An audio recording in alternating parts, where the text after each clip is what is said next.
Hi students, welcome to online classes of Current Convent Children's academy.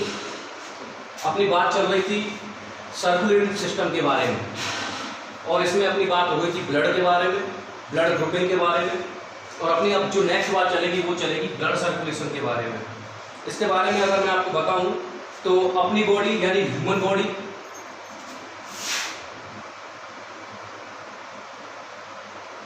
Plus living things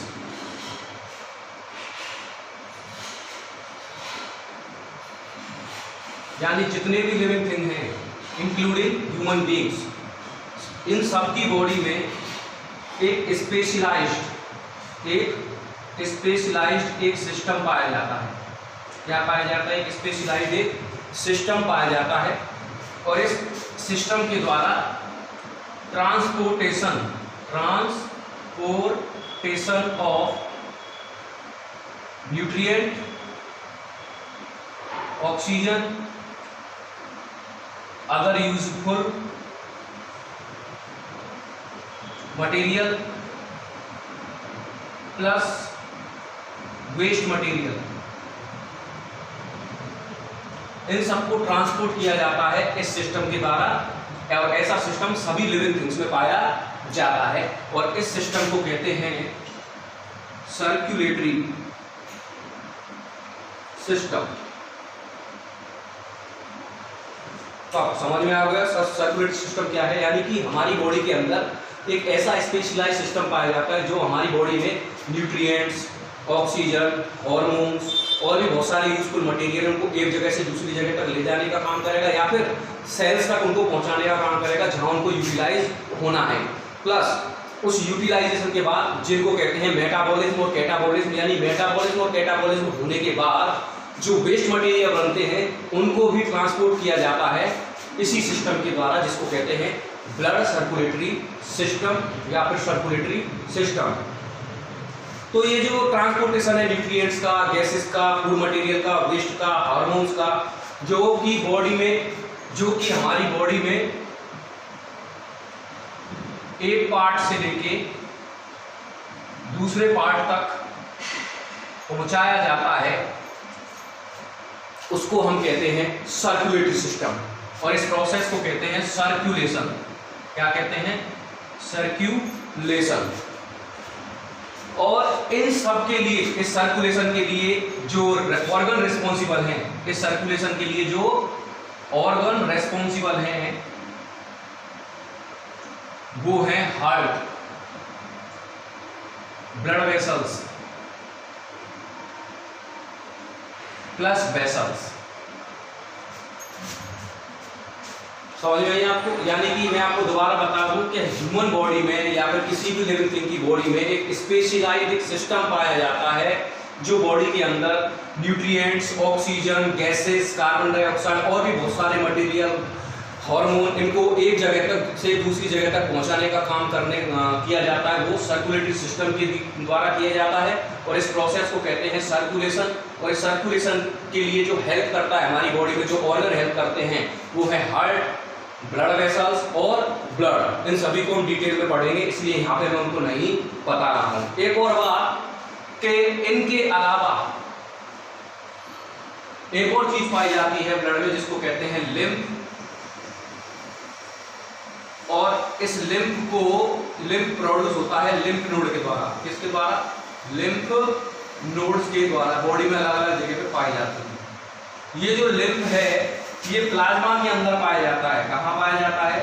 blood plasma के अंदर पाया जाता है। ये येलोइश, स्लाइटली एल्कलाइन, ये जो लिम्फ है ये येलोइश यानी हल्के येलो कलर का होता है, एल्कलाइन क्षारीय होता है, बेसिक इसकी नेचर होती है, ये भी पाया जाता है। और ये प्लाज्मा के द्वारा ब्लड प्लाज्मा के द्वारा एक जगह से दूसरी जगह पर पहुंचाया जाता है। अब बात करते हैं इस लिम्फ के फंक्शंस की।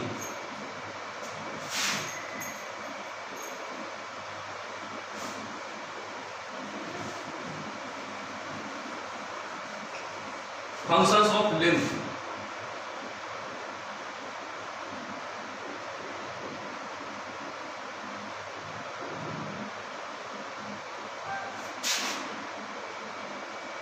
फंक्शन क्या है लिम्फ के? पहला है ये मिडिल मैन की तरह बिहेव करता है ब्लड और टिश्यू के बीच, यानी कि आपका ये ब्लड है और इसको जाना है सेल्स यानी टिश्यू तक, सेल्स तक टिश्यू तक, एक ही बात है। तो इनको यहां तक पहुंचाने में काम कौन करता है? ब्लड आ रहा है सेल्स तक और ब्लड अपने साथ क्या ला रहा है? बहुत सारे यूजफुल मटेरियल और कुछ वेस्ट मटेरियल। इसका काम है कि उनको एक सेल तक लेके आने का काम किसका है? ब्लड का। पर ये जो ब्लड यहाँ सेल तक आ रहा है ये एक और मटेरियल की वजह से आता है जिसको कहते हैं लिम्फ। क्या कहते हैं? लिम्फ। तो हम ये कह सकते हैं लिम्फ जो है ब्लड और सेल्स के बीच मिडिल मैन का काम करता है, मिडिल मैन का काम करता है, बीच के आदमी का काम करता है। यानी अगर लिम्फ नहीं होगा तो ये सर्कुलेशन नहीं होगा, पहला। सेकंड, इट कैरीज प्लाज्मा, यानी कि इस लिम्फ जो है, लिम्फ का किसके द्वारा आता है? ब्लड में मिल के आ रहा है, ब्लड में पाया जाता है एक प्लाज्मा, मैंने आपको बताया था। प्लाज्मा अपने साथ लेके आता है लिम्फ और ये लिम्फ प्रोड्यूस होती है लिम्फ नोड की वजह से। तो लिम्फ प्लाज्मा के साथ मिलके आ रहा है, अब ब्लड के साथ आ रहा है।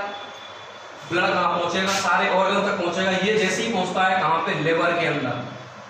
तो लिवर में प्रोटीन सिंथेसिस का काम होता है और ये प्रोटीन सिंथेसिस का काम कौन करता है? ये लिम्फ करता है। यानी दूसरा जो फंक्शन है कि लिम्फ जो है लिम्फ ब्लड के साथ आता है, ब्लड प्लाज्मा के साथ आता है और लिवर में पहुंचने के बाद प्रोटीन सिंथेसिस का काम करता है। नेक्स्ट, थर्ड नंबर जो फंक्शन है लिम्फ का, तो लिम्फ जो है ये ट्रांसपोर्ट करता है बहुत सारे मटेरियल जैसे डाइजेस्टेड फैट, सॉल्युबल विटामिन्स और हार्मोन्स। यानी कि लिम्फ जो है अपने साथ ट्रांसपोर्ट करता है, एक जगह से दूसरी जगह तक लेके जाता है। किनको? सॉल्युबल फैट यानी डाइजेस्टेड फैट, हार्मोन, बहुत सारे हार्मोन आपको पता है, बिना हार्मोन के हमारी बॉडी काम नहीं कर सकती। तो हार्मोन को लेके जाने का काम ब्लड के साथ कौन करेगा? लिम्फ करेगा। प्लस सॉल्युबल विटामिन, यानी डाइजेस्टेड जो विटामिन होते हैं उनको भी सेल्स तक पहुंचाने का काम कौन कर रहा है? लिम्फ। ये हो गया इनका number third function. Next, lymph जो है फिल्टर करता है। लिम्फ एक काम और करता है फिल्टरेशन का। क्या है? फिल्टरेशन का काम करता है। किसके फिल्टरेशन का? बैक्टीरिया और जितने भी फॉरेन पार्टिकल है, वायरस वगैरह, फॉरेन पार्टिकल्स यानी बाहर से आने वाले कोई भी पार्टिकल हैं, बैक्टीरिया है, वायरस है, ब्लड के ऑक्सीजन के साथ आ जाते हैं, फूड के साथ आ जाते हैं, ब्लड में तो मिलेंगे, वो ब्लड में मिल जाते हैं। तो ब्लड में पाया जाता है लिम्फ और लिम्फ क्या करता है? इनको फिल्टर कर देता है, इनको वहां से हटाने का काम करता है। नेक्स्ट, ये एक और बात, लिम्फ जो है लिम्फ नोड का काम क्या है? लिम्फ प्रोड्यूस करना। प्लस साथ ही साथ ये क्या करते हैं? WBC, लिम्फोसाइट्स, WBC भी प्रोड्यूस करते हैं। और WBC का आपको मैंने बताया था बाहर से आने वाले फॉरेन पार्टिकल्स को मारने का, यानी बैक्टीरिया, वायरस, जितने भी डिजीज कॉजिंग माइक्रोब्स हैं उनको मारने का काम WBC करते हैं और WBC प्रोड्यूस होती है लिम्फ नोड के द्वारा। यानी हम कह सकते हैं लिम्फ नोड या लिम्फ क्या है? Mechanism, defence mechanism. कौन सा मैकेनिज्म? Defence mechanism. बॉडी में डिफेंस मैकेनिज्म बनाने का काम भी लिम्फ करता है। यानी कि बॉडी में रोग प्रतिरोधक क्षमता जो होती है वो लिम्फ की वजह से ही होती है। तो ये आपके लिम्फ के फंक्शंस भी खत्म हो जाते हैं। यानी आज जो अपना टॉपिक हुआ था ब्लड सर्कुलेशन में, वो क्या है कि मैंने आपको बताया कि लिविंग थिंग्स जितने भी हैं इंक्लूडिंग ह्यूमन बीइंग्स, इन सभी की बॉडी के अंदर एक सिस्टम पाया जाता है जो कि यूजफुल मटेरियल के साथ साथ वेस्ट मटेरियल को ट्रांसपोर्ट यानी बॉडी में एक ऑर्गन से दूसरे ऑर्गन तक पहुंचाने का काम करते हैं। इस तरीके का जो सिस्टम होता है उसको सर्कुलेटरी सिस्टम कहते हैं और इस प्रोसेस को सर्कुलेशन कहते हैं। और ये जो प्रोसेस है सर्कुलेशन या ये जो सिस्टम है सर्कुलेटरी सिस्टम, इसमें जो ऑर्गन इंक्लूडेड है उनमें मेन जो ऑर्गन है वो हार्ट है और हार्ट में, और दूसरा है ब्लड, हार्ट से ब्लड को पहुंचाया जाता है, पंप किया जाता है सभी सेल्स तक, और ये पहुंचाया जाएगा किसके द्वारा? ब्लड वेसल्स के द्वारा। याद रखें एक और बात कि हमारा जो सर्कुलेटरी सिस्टम होता है इसका, ह्यूमन बीइंग का, वो कैसा होता है? क्लोज्ड। यानी कि आपसे क्वेश्चन पूछा जा सकता है कि ह्यूमन बीइंग्स में कैसा सर्कुलेटरी सिस्टम पाया जाता है, ओपन या फिर क्लोज? तो आप कहेंगे कि क्लोज सर्कुलेटरी सिस्टम। क्यों? क्योंकि हमारे जो ब्लड है वो ब्लड वेसल्स के अंदर, जो वेन्स और आर्टरीज है, ब्लड वेसल, इनके अंदर ब्लड फ्लो करता है। और इस तरीके का जो सर्कुलेटरी सिस्टम होता है जो कि ब्लड वेसल्स के द्वारा सर्कुलेट होता है ब्लड, उसको हम कहते हैं क्लोज सर्कुलेटरी सिस्टम। नेक्स्ट जो बात है कि भैया लिम्फ और पाया जाता है हमारे ब्लड में, जो कि प्लाज्मा में पाया जाता है और बहुत इंपॉर्टेंट होता है, और ये बहुत सारे काम हैं इसके। ये थोड़ा सा येलोइश होता है, स्लाइटली एल्कलाइन यानी कि थोड़ा सा क्षारीय होता है, और कोगुलेबल होता है यानी कि अपने आप को कोगुलेट करता है, यानी रुधिर का थक्का जमाने में भी काम आता है। इसके फंक्शंस मैंने आपको बताई दिए, मिडलमैन की तरह काम करता है ब्लड और सेल्स के बीच। ये अपना प्रोटीन सिंथेसिस का काम करता है लिवर में। ये सोल्यूबल फैट, सोल्यूबल विटामिन और हार्मोन को ट्रांसपोर्ट करने का काम करता है। WBC प्रोड्यूस करता है, बाहर से आने वाले फॉरेन पार्टिकल्स को मारने का काम करता है, यानी कि डिफेंस मैकेनिज्म बनाता है अपनी बॉडी में। तो आज का टॉपिक यही खत्म होता है। आई होप आपको समझ में आया होगा, तो उसको ढंग से पढ़ें और भी समझ में आ जाए। कल अपन बात करेंगे कंप्लीट सर्कुलेटरी सिस्टम की, जिसमें सबसे पहले हम बात करेंगे मेन जो ऑर्गन है सर्कुलेटरी सिस्टम का, हार्ट। हार्ट को अच्छे से समझेंगे, उसके बाद सर्कुलेटरी सिस्टम को। Thank you very much.